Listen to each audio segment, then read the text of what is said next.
technology. Now, if it's passive, make sure the warning lights are big and visible, like I find in Audis.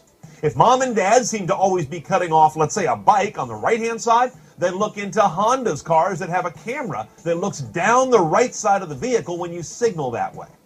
My second tech tip is kind of low-tech. It's a car that has clean sight lines, out the A-pillars. These are the ones that hold up the front of the windshield.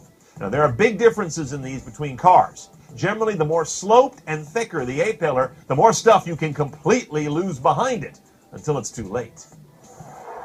Number 2, rear-end collisions. This is a big one for older drivers. A few years ago, mom and dad would have had to have been fairly moneyed to get technology help here. Today, no longer the case. It's not just Volvos, Mercedes, and Infinitis that have forward collision tech. Look at Subaru's EyeSight. A great example of an affordable car with camera tech that can sense a forward collision and brake all the way down to a dead stop if need be to prevent a rear ender. And it works at closing speed deltas of up to 19 miles per hour, which is quite a bit.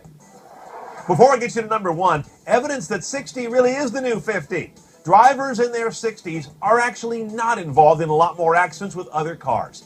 In fact, they're less involved than people in their teens and 20s.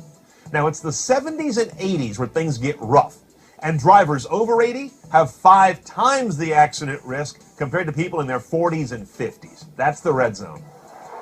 The number 1 place where tech can help your folks is backing up.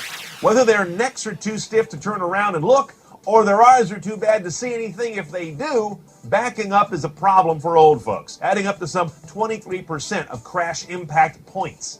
A rear cam in their car is a must. Now, they are likely to become required on new cars in a couple of years, but they already show up on most new cars already. So this will be one less argument you have to have when your parent says, "Oh, I don't need that." Yes, you do. In the meantime, convince them that they have to have it, and a surround camera option might not hurt either. But I find the display zones on those tend to be awfully small. That rear cam is the big one.